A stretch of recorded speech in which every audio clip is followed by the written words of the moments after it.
Augen sind besser. Ich habe jetzt 1,5 Dioptrien weniger als vor 20 Jahren. Ich sehe gestochen scharf, ich habe keine Lichtempfindlichkeit. Ich bin wirklich sehr glücklich, also, dass ich meine Augenlicht verbessern konnte, weil ich hatte da Themen mit den Augen. Und deswegen möchte ich dieses Wissen mit euch teilen. Ja, ich grüße euch alle. Ich habe ein interessantes Thema, und zwar Augenlicht, gesunde Augen, gesunde Sicht. Was kann man tun? Ich erlebe so viele 70-Jährige, 80-Jährige und Patienten 75. Das Thema ist grauer Star, Katarakt, Linsentrübung und dann auch die Operation, die ansteht. Und viele möchten das verhindern. Und was kann ich tun, damit ich nicht eine Kataraktoperation? Ich glaube, da werden ungefähr über 1 Million Operationen durchgeführt, wo sie die Linse austauschen. Und ja, das ist eine richtige Industrie. Kann man das verhindern? Und was viele Ärzte und vor allem Augenärzte nicht auf dem Schirm haben, wie wichtig die B-Vitamine sind. Und wir beginnen mit einem ganz einfachen Test, das habe ich schon mal erwähnt, wie wichtig Homozystein ist. Sie könnten diesen Wert bestimmen, am besten direkt beim Laborarzt, weil dann sind wir sicher, dass diese Werte auch 100% akkurat sind und auch stimmig sind. Wir wollen einen Wert zwischen 5 und 8, am besten zwischen 5 und 7. Und viele meiner Patienten haben Werte zwischen 14 und 16, also viel zu hoch. Ich hatte auch früher, vor 25 Jahren, auch so einen hohen Wert. Und das würde bedeuten, viel schlechtere Durchblutung der Augennetzhaut und auch viel schlechtere Versorgung der Linse mit wichtigen Nährstoffen. Und das sollte man unbedingt korrigieren, weil sonst droht Ihnen ein grauen Star, wenn Sie über 70 sind. Und das wollen wir natürlich verhindern. Also diesen Wert testen und dann handeln. Und mit B-Vitamine. Wir wollen Homozystein absenken mit diesen aktivierten Formen von dem Vitamin B12, Methylcobalamin und auch Adenosylcobalamin. Das ist auch eine metabolisch aktive Form von B12, was in den Mitochondrien eine wichtige Rolle spielt, damit wir Energie produzieren in den Mitochondrien. Und ja, die Mitochondrien sind wichtig, weil die Netzhaut es gibt kein anderes Organ, die so metabolisch aktiv ist wie die Netzhaut. Das heißt, die Zellen in der Netzhaut, die haben wirklich die meisten Mitochondrien von allen Zellen in den Körper. Und damit das alles gut laufen kann, diese stoffwechselaktive Zellen, brauchen wir diese B-Vitamine, Methylfolat und optimale Homozysteinwert. Weil, wenn der Homozystein zu hoch ist, dann wird Energie nicht optimal, entsteht nicht optimal. Das heißt, unsere Nahrung wird nicht optimal umgewandelt in Energie in Form von ATP. Hinzu kommt eine Optimierung von Jodeinnahme, also ohne Jod können die Mitochondrien Sauerstoff nicht richtig aufnehmen. Sauerstoff ist natürlich sehr wichtig für die Energiegewinnung und fehlt Jod, dann bleibt diese Energiebildung auch nicht optimal. Und ja, auch die organischen Spurenelementen, seltene Erden, es gibt ungefähr 70 organische Mineralien, Spurenelemente, Lanthaniden, seltene Erden, und die fehlen auch in unserer Nahrung, auch in Gemüse, Getreide, Obst, weil heute die Landwirtschaft setzt große Mengen von Nitrat und Phosphat und Kalium, das sind Mineraldünger, aber man vergisst, wie wichtig die Spurenelemente sind, auch für die menschliche Gesundheit. Vitamin B12, vielleicht das wichtigste Vitamin, um grauen Star zu verhindern. Wir brauchen nicht viel, vielleicht 5 Milligramm, ist nicht viel. Wenn man das isst, scheidet der Körper ein gelbe Pigment aus. Das ist jetzt nicht schädlich. Da werde ich oft gefragt, ja, seit ich dieses Vitaminpräparat einnehme, ich habe einen gelben Urin, ist das schlimm, ist das toxisch? Nein, es ist nicht toxisch. Das ist ein Zeichen, dass wenn Sie Vitamin B12, Riboflavin aufnehmen, damit das Vitamin aufgenommen werden kann und auch wirksam in den Mitochondrien Energie bilden kann, muss das Pigment abgespalten werden und es wird von den Nieren ausgeschieden. Und das ist ein Zeichen, dass Sie das B2 gut aufnehmen. Also wenn der Urin nicht ein bisschen gelb wird nach Einnahme von einem Vitamin B2-haltiges Präparat, dann wird es nicht gut resorbiert. Also da kann ich ihn beruhigen. Gibt es andere gibt es andere Zeichen für einen Vitamin B2-Mangel? Ja.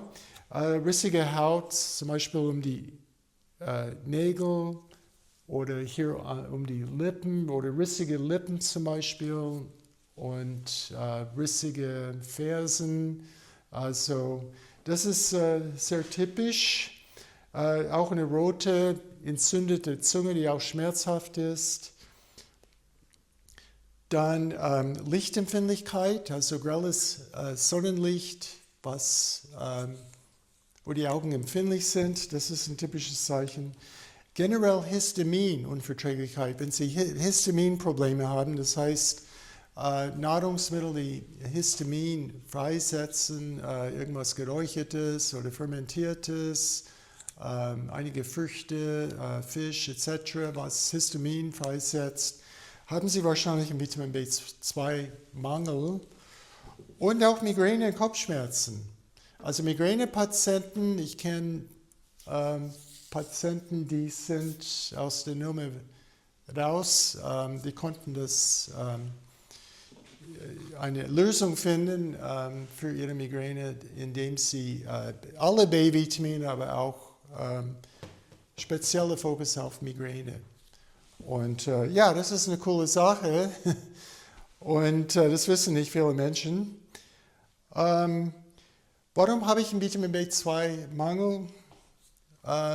Wir essen gern Stärkehaltiges. Pizza, Pasta, Pommes, Nudeln, auch Fertigessen enthält wenig bis keine B-Vitamine und auch Frittiertes und Geröstetes und also die ganze Fast-Food-Kultur begünstigt einen Vitamin B2-Mangel. Aber auch einen B1-Mangel und einen B12-Mangel und alle B-Vitamine. Und wir brauchen diese B-Vitamine auch, um unser Gehirn, nicht nur die Augen zu schützen, sondern auch unser Gehirn zu retten.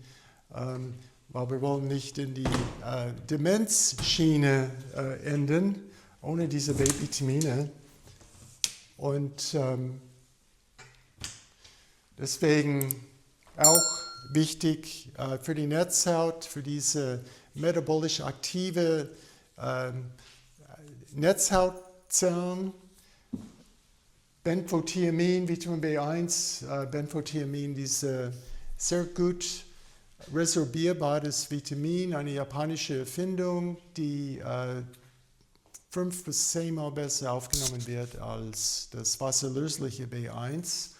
Und die Mitochondrien sind angewiesen auf B1, weil sie verfügen über ca. 8 Enzyme, die funktionieren nur, wenn Vitamin B1 anwesend ist. Und wenn Vitamin B1 fehlt, dann quasi sind diese Mitochondrien nicht funktionsfähig. Und das war ein Thema während der Covid-Zeit, auch bei Long-Covid und Post-Vax-Syndrom. Und B1, Mitochondrienbelebung, Belebung der Zellen in der Netzhaut. Ich habe gute Erfahrungen gemacht bei Netzhauterkrankungen, auch bei beginnender Makulardegeneration. Das ist auch ein Riesenthema. Wir sehen es vermehrt bei, nicht nur, aber vermehrt bei Diabetes, Altersdiabetes, aber alle Formen von Diabetes.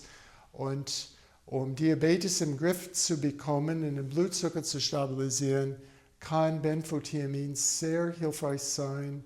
1 oder 2 Kapseln täglich oder auch mehr, je nachdem.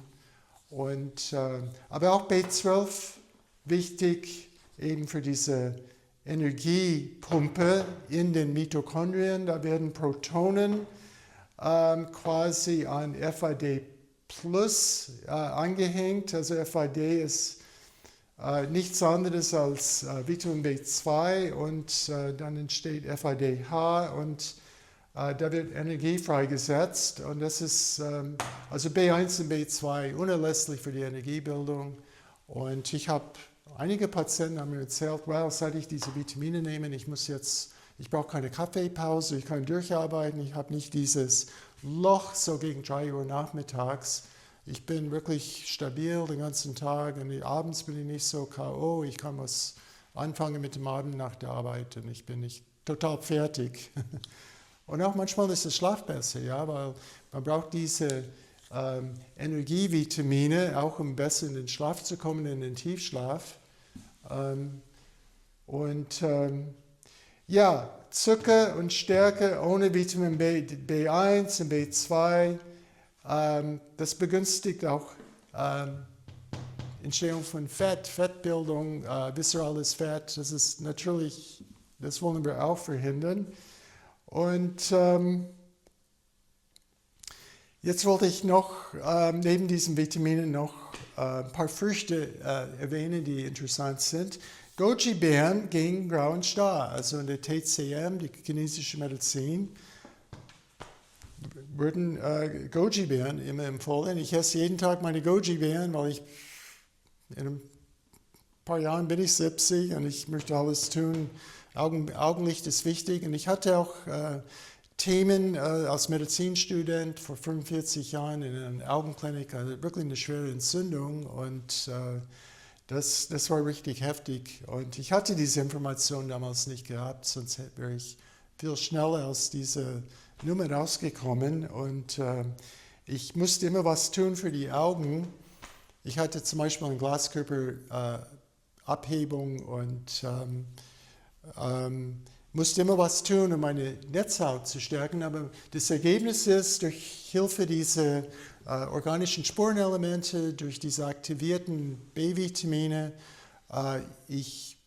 Augen sind besser. Ich habe jetzt 1,5 Dioptrien weniger als vor 20 Jahren. Ich sehe gestochen scharf, ich habe keine Lichtempfindlichkeit. Ich bin wirklich sehr glücklich, also, dass ich meine Augenlicht verbessern konnte, weil ich hatte da Themen mit den Augen. Und deswegen möchte ich dieses Wissen mit euch teilen.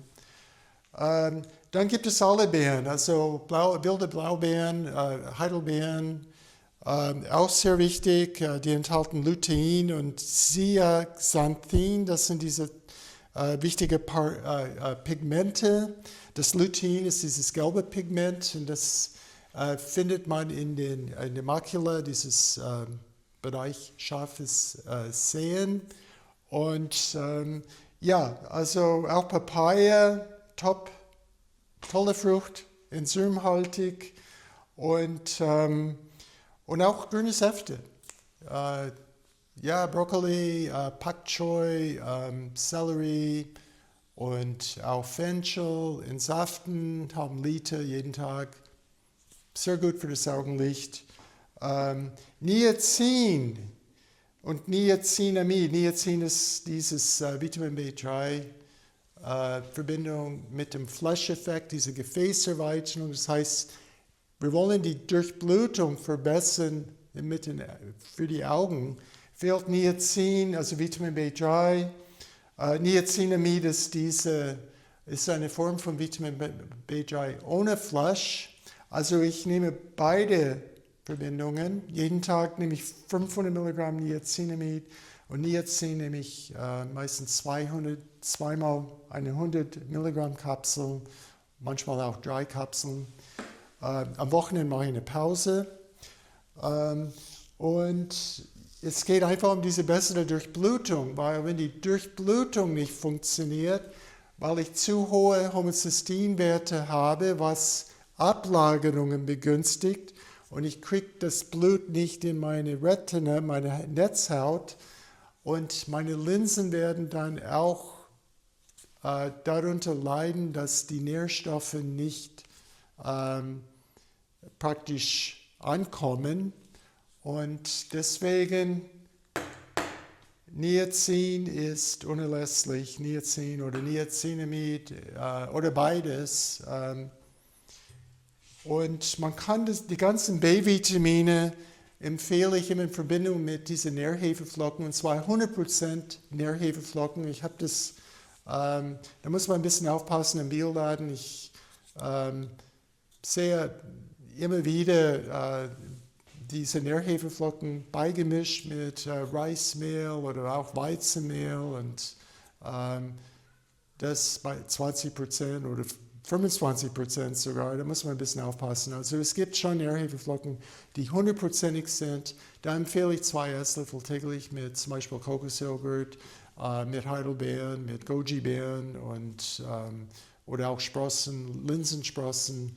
Und das ist meine morgendliche quasi Müsli, also diese Sprossen, Müsli mit Kokosjoghurt und Goji-Beeren etc. Und ich habe immer mein Hintergedanke ist, was kann ich für meine Augen tun heute, weil ich sitze auch vor einem Bildschirm und ja, B6, auch wichtig, Folat natürlich, die Wildkräuter-Smoothies sind gute Spende. Und natürlich die Säfte, Grünkohl etc. Und Homozystein habe ich zu hohe Werte, das begünstigt freie Radikale und das heißt oxidative Wirkung auf meine Netzhaut, auch auf die Linse. Und das ist auch ein No-Go, deswegen ist es so wichtig, diesen Wert abzusenken. In meine anderen Videos bin ich auf das Thema eingegangen. Und alles, was antioxidativ unsere Augenlinse schützen kann, die ganzen Beeren, die Wildkräuter, die grünes Blattgemüse und auch die B-Vitamine sind vorteilhaft für die Augen. Und ja, das wollte ich euch einfach weitergeben. Nein, es ist kein Automatismus, nur weil Sie 70, 75 oder 80 sind, dass Sie grauen Star erleiden und dass Sie die Operation brauchen. Ich konnte meinen Vater auch hier retten. Mit 85 hat er auch grauen Star und nach ein paar Jahren war es wirklich deutlich besser. Und also ich habe dann Erfahrungen gesammelt mit älteren Menschen und ich kann das nur empfehlen und ja, ich freue mich auf Ihre Kommentare und ja, und viel Erfolg mit diesen wichtigen Maßnahmen für Ihre Augengesundheit. Ja.